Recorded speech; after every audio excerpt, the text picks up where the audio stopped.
Bon, le but de cette vidéo est de vous montrer comment on matérialise les traits d'axe, autrement dit, les lignes de construction.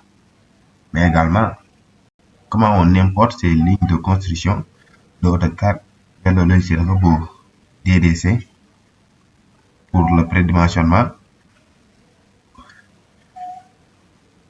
et comment on l'importe également de AutoCAD vers le logiciel Robot Structural Analysis pour le dimensionnement de la structure. Je vais également vous montrer comment on fait la modélisation 3D de la structure et comment on fait également le chargement.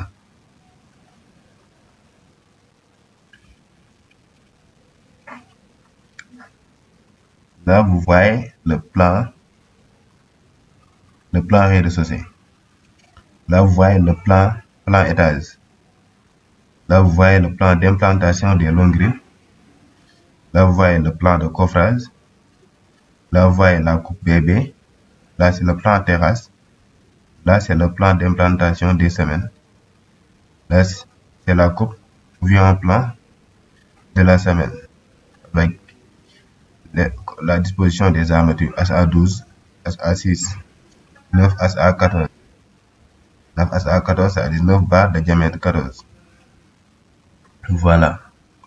Maintenant, pour matérialiser les traits d'axe, qu'est-ce qu'il faut faire? C'est pas compliqué. Vous voyez là où il y a rencontre entre deux dispositions de mur. Quand je parle de disposition, je fais allusion au mur disposé de façon horizontale et au mur disposé de façon verticale. Par exemple, ici, on voit bien la disposition des murs suivant la verticalité et la disposition des murs suivant l'horizontalité. Vous voyez, il y en a ici. Il y en a également ici. Cette partie-là, donc, il doit y avoir trait d'axe. Cette partie-là, il doit y avoir trait d'axe. Cette partie-là, il doit y avoir trait d'axe. On doit faire pareil sur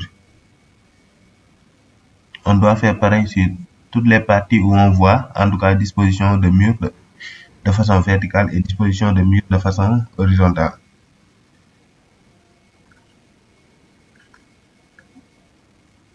Ce qui va nous permettre, en tout cas, d'identifier l'emplacement des poteaux.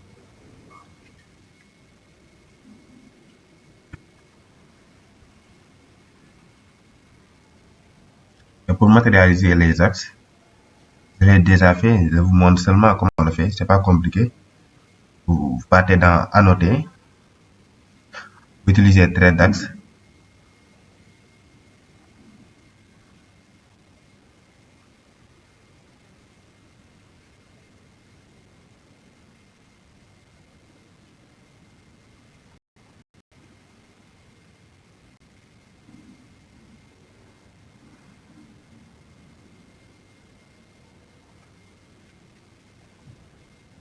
Annoter, trait d'axe, et voilà.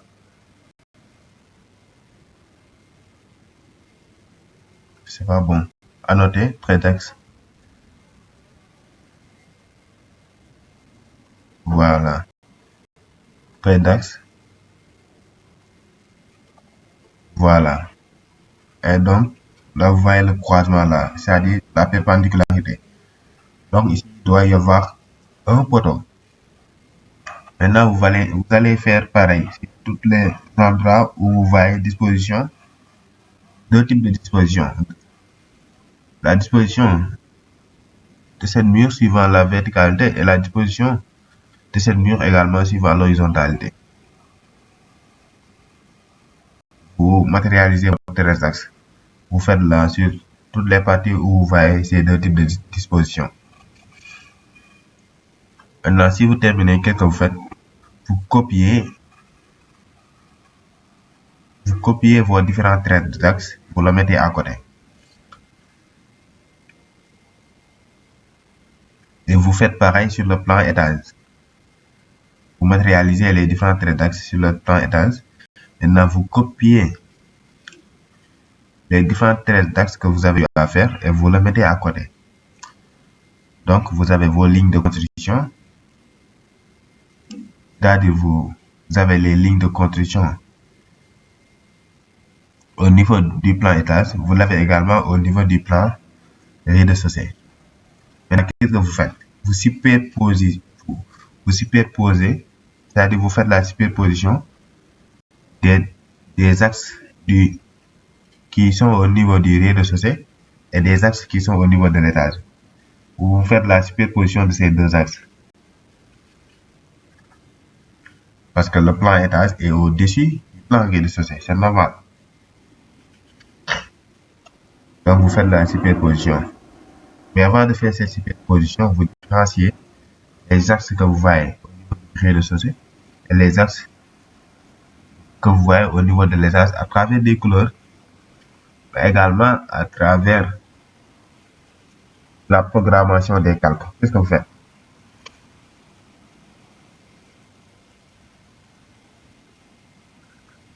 Là, vous voyez co-gris, là, vous voyez coaxe.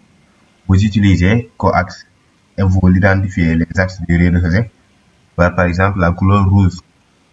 Vous utilisez également coaxe et vous matérialisez les axes du plan étage, par exemple, par la couleur bleue, et vous faites la superposition. Lorsque vous terminez, qu'est-ce que vous faites? Prenez le plan que vous avez, vous l'enregistrez au format DXF. Vous l'enregistrez au format DXF. Par exemple, vous prenez ici, vous faites fichier, enregistrer sous, vous cherchez le format DXF. Ouais, là c'est DXF, là c'est DXF. Vous l'enregistrez.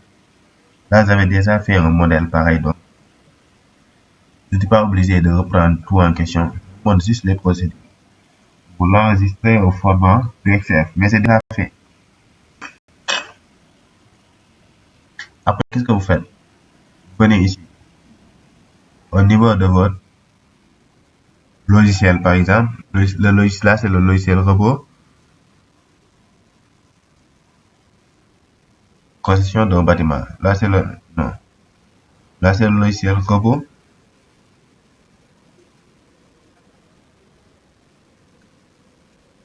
C'est le logiciel robot structural analysis. Vous partez ici, fichier, importer. Importer du DXF. Format, il y a le format DXF, il y a le format DWG. Prenez le format DXF. Je l'avais déjà fait. Là, je l'avais noté par un numéro 1. Très important. Ça, c'est très important. En faisant l'enregistrement, vous l'enregistrez en mettant, par exemple, soit le numéro 1, soit le numéro 2, ça dépend, mais vous mettez un numéro. Un DXF, voilà. Je clique. Et voilà. Voilà notre plan. Regardez bien. Là, c'était le plan rez-de-chaussée. Là, c'était le plan étage. Après avoir matérialisé les axes au niveau du plan rez-de-chaussée et les axes au niveau du plan étage, qu'est-ce que j'ai fait? J'ai fait la superposition des lignes de construction. J'ai superposé toutes les lignes de construction que j'ai vues sur le plan rez-de-chaussée. Je les superposé avec les lignes de construction que j'ai vues sur le plan étage. Après avoir superposé ces deux types de lignes de construction et après avoir également fait la programmation des calculs, j'ai enregistré le fichier au format DXF. Et je suis revenu également sur le logiciel robot structural analysis. J'ai cliqué sur fichier, importer du XF. Vous voyez, je l'avais enregistré et par le biais d'un numéro, par exemple, là, j'ai numéroté 1. J'ai cliqué ici, DXF, j'ai ouvert le fichier. Voilà, c'est là. Maintenant, arrivé ici, qu'est-ce que vous faites? Arrivé ici, c'est vraiment inutile de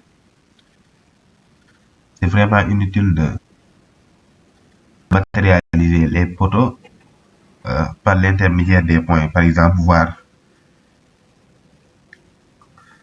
voir ici, par exemple, nous devons avoir, par exemple, ici, un poteau. Vous voyez ses coordonnées. Suivant ici, ses coordonnées suivant Y. Vous venez sur le logiciel. Vous allez vous venez sur le logiciel, vous essayez d'insérer les coordonnées. Ça vous prend énormément de temps. Raison pour laquelle je jugé nécessaire de passer par cette méthode-là. Arrivé ici, les choses deviennent vraiment faciles. Vous venez ici. Définition des axes. Vous voyez. Vous pouvez également retrouver définition des axes. Oui, vous pouvez également le retrouver ici. Structure, définition des axes. L'outil là, ça apparaît à nouveau ici. Définition des axes.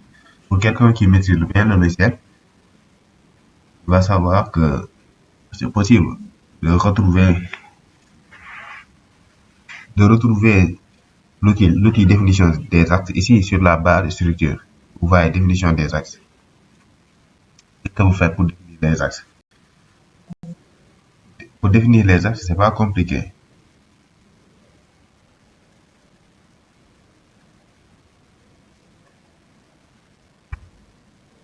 Pour définir les axes, c'est pas compliqué. Là où vous voyez rencontre entre mur vertical, mur disposé de façon verticale et mur disposé de façon horizontale, vous mettez un point. Vous le faites sur tous les contours et vous voyez que vos axes vont apparaître. Vous ne faites que cliquer partout sur là où il y a perpendicularité, vous cliquez partout.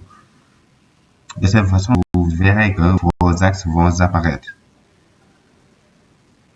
Maintenant, après avoir matérialisé les axes, qu'est-ce que vous faites? Là, par exemple, j'ai déjà matérialisé les axes. Qu'est-ce que je fais? Définir les étages. Vous avez ici édition.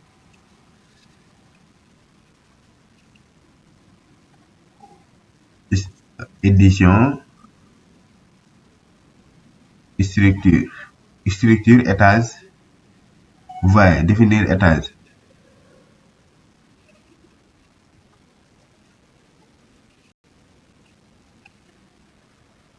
Définir étage.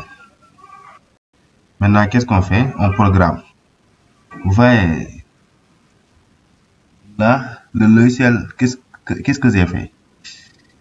J'ai différencié les étages à travers des couleurs, raison pour laquelle les couleurs qui apparaissent au niveau du rez-de-chaussée sont différentes des couleurs qui apparaissent au niveau du plan étage. Nous avons différencié toutes les structures, en tout cas, à travers des couleurs. Et ça met en valeur notre structure. Ça rend beaucoup plus esthétique, disons, notre structure. Mauve, bleu, vert, vert.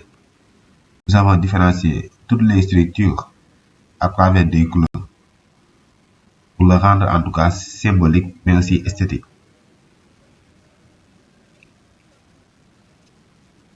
Vous voyez bien. Maintenant ici, définition des étages, ici on programme. Si on doit avoir 2 niveaux, on programme ça. Si on doit avoir 3 niveaux, on programme ça. Si on doit avoir 4 niveaux, 5 niveaux, n niveaux, ça dépend. Tout doit être programmé. La hauteur aussi, c'est à nous de voir. Logiquement, nous savons que la hauteur sous plafond doit prendre 3 mètres, 3 mètres 20. On programme ça. On doit tout programmer ici. Et on clique sur appliquer. Ça nous permet d'avoir en tout cas une longueur d'avance. Maintenant, si on programme ça sur le logiciel, on verra que nous avons mis les différents étages. L'étage numéro 1, l'étage numéro 2, l'étage numéro 3. Tous ces étages-là, vous pouvez les retrouver ici, sur cette barre-là, barre étage. Ça va vous indiquer les numéros qui existent déjà, les numéros existants. Vous voyez. Maintenant, qu'est-ce que vous faites? Vous partez au niveau du rez-de-chaussée, c'est-à-dire étage 1. Là-bas, vous matérialisez vos poteaux, vous matérialisez vos poutres, vous matérialisez également la dalle. Maintenant, vous ne faites que copier. Et comme l'étage est courant, les choses deviennent beaucoup plus faciles. Vous ne faites que copier. Vous copiez, vous l'insérez sur l'étage qui est au-dessus. Vous copiez, vous l'insérez encore sur l'étage qui est au-dessus, jusqu'à arriver au dernier niveau. C'est pas compliqué. Pour copier, qu'est-ce qu'il faut faire? Pour copier, qu'est-ce qu'il faut faire? Pour copier, venez ici, structure,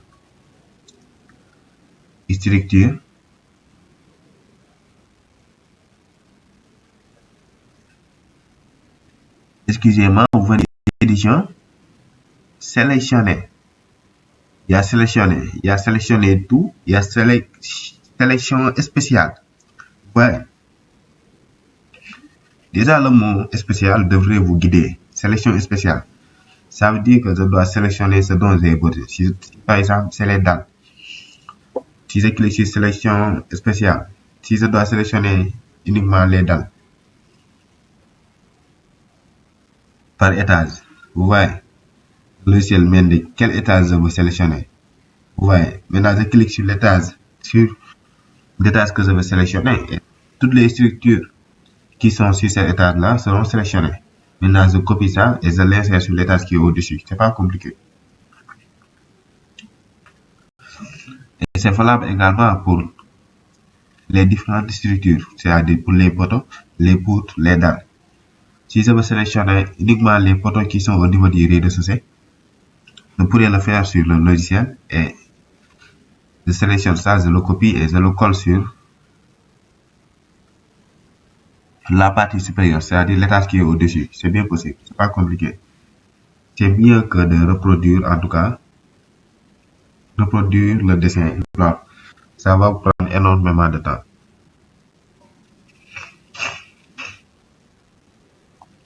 J'ai oublié également de vous dire que pour matérialiser les poteaux, les poutres et la dalle sur ce logiciel-là, il ne s'agit pas seulement de cliquer sur poteau et de placer vos poteaux. Non, non, c'est encore beaucoup plus complexe que ça. Là, j'ai cliqué sur poteau, je programme. Nous utilisons quel type de poteau? Il y a poteau en bois, poteau en béton armé, poteau en acier. Nous travaillons avec le béton armé, donc je clique sur poteau en bois. Ça, c'est le type de poteau. Maintenant, je sélectionne quelle section. Le logiciel m'a proposé 45. Maintenant, c'est à moi de voir quel type de sélection je dois utiliser. Je clique ici, poteau béton armé. La forme du poteau également, je peux l'identifier ici. Toutes les formes là sont visibles. Maintenant, c'est à moi de voir s'il s'agit d'un poteau rectangulaire, d'un poteau circulaire, d'un poteau qui a la forme polygonale, ça dépend. Là, le poteau a une forme rectangulaire. Je clique ici. Et là, c'est les dimensions. Là, on indique le nom. Et là, on indique la couleur. Pour les dimensions, est-ce que le poteau a une section 15-20, 15-15 ou 15-45? C'est-à-dire quelle section on doit mettre ici. Et pour le savoir, je suis obligé de voir les valeurs que j'ai eues sur le dimensionnement que j'avais fait. Parce que avant d'utiliser le logiciel, il faut obligatoirement faire un dimensionnement, autrement dit, faire un prédimensionnement sur le logiciel robot DDC. Là, j'avais déjà fait mon prédimensionnement. Là, supposons que ici, j'ai un poteau de section 15-20. Là, j'ai un poteau de section 15-25, P3. Là, 15-25. Donc, on doit retrouver toutes ces sections-là, on doit les retrouver sur le logiciel RSA. Donc, arrivé ici, je note le nom, supposons c'est P2, j'écris P2. La dimension 15-25, j'écris 15-25. Je clique sur ajouter. Je fais la même chose. On a un autre poteau. 3, dimension 15-30, je clique sur 15-30, je clique sur ajouter. Je progresse ainsi jusqu'à matérialiser tous les poteaux. De cette façon, ça va me faciliter en tout cas mon travail. Si je matérialise toutes les poteaux avec les valeurs qui existent, je ne fais que cliquer sur l'axe cliquer également sur le poteau que j'ai besoin. Par exemple, ici, il doit y avoir un poteau de section 15-15. Arrivé ici, qu'est-ce que je fais? Je clique sur le poteau et là, je clique. Là, il doit y avoir un poteau de section 15-20. Là, je clique sur le poteau dont j'ai besoin et je clique sur le nœud. Il y a un nœud qui me guide, qui me permet de savoir l'emplacement exact du poteau. C'est pas compliqué. Et ce qui est valable pour les poteaux, c'est ce qui est valable pour les poutres, c'est ce qui est valable également pour la dalle. On programme sur le logiciel les dimensions et les noms et on ne fait que cliquer pour insérer. Et il y a également les nœuds qui nous guident. Parce que ces sections-là, ce ne sont pas des sections que nous avons prises au hasard. Tout a été prédimensionné sur un logiciel. C'est le logiciel robot DDC. Et à travers ce prédimensionnement, nous avons eu des sections pour les poteaux, des sections pour la poutre, pour la dalle. Donc, toutes les sections existent déjà. Si c'est dalle 12 plus 4 ou dalle 16 plus 4, ça dépend. On programme ça sur le logiciel et on ne fait que cliquer sur l'endroit où on doit mettre la dalle. C'est toutes ces procédures qui m'ont permis en tout cas de faire la modélisation.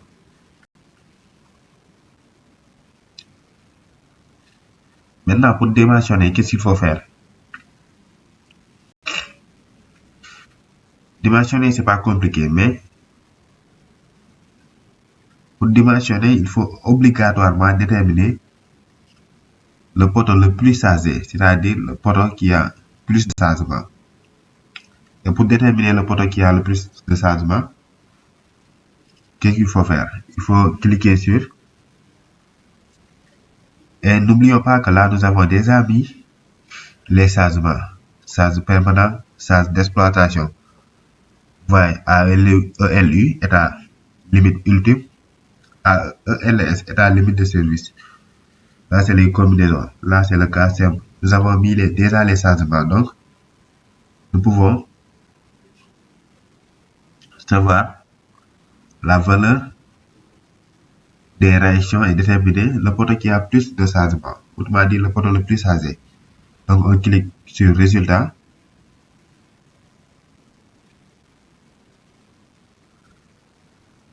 Réaction.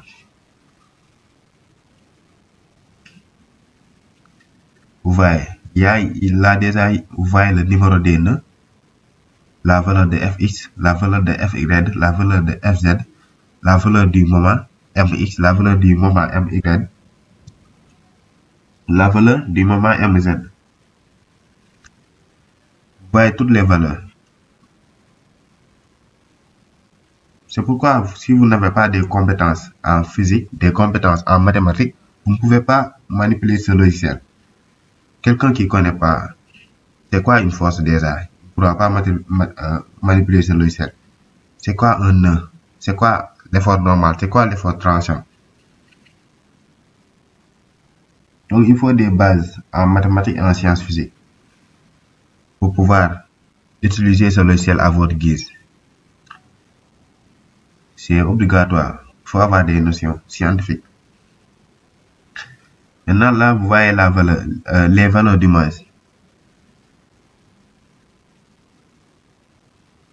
Et pour rendre beaucoup plus explicite notre travail, qu'est-ce que nous allons faire? Je vais cliquer sur cette barre-là, extrême globaux. Voilà, maximal. Il y a fx, il y a fy, il y a fz. Et puisque les forces descendent par gravité, c'est-à-dire du niveau le plus haut vers le niveau le plus bas, jusqu'à la fondation, donc, je vais me référer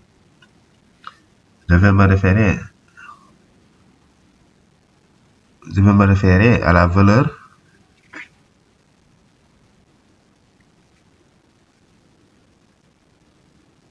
de fz.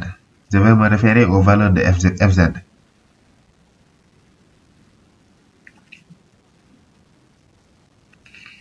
Là, nous avons comme valeur maximum 2661,41 kN comme valeur maximum. Et ça correspond au nœud 57. Vous voyez, les forces, le changement se fait par gravité en allant du niveau le plus haut vers le niveau le plus bas. Donc c'est normal que la valeur de la force la plus grande puisse être orientée suivant le sens de c'est bien logique. Et là, ça correspond au nœud 57. Qu'est-ce que ça veut dire?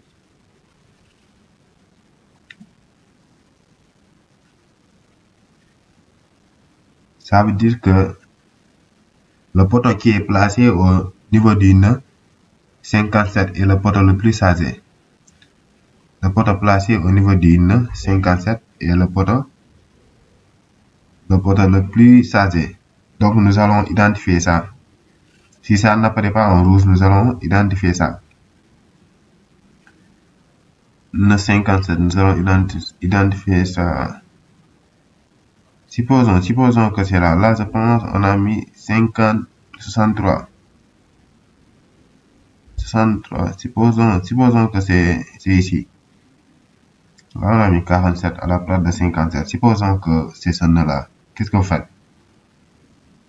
Vous dimensionnez ce poteau pour déterminer, pour sortir en tout cas son plan de ferraillage. Vous dimensionnez ce poteau.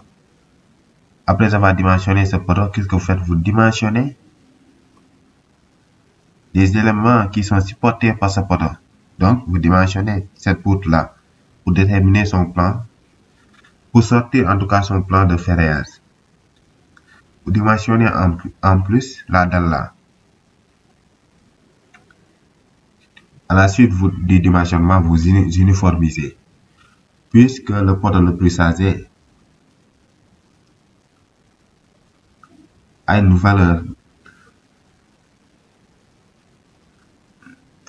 Puisque ce poteau-là est le poteau le plus chargé, donc nous pouvons sortir son plan de ferraillage et nous pouvons également uniformiser les dimensions. C'est bien possible.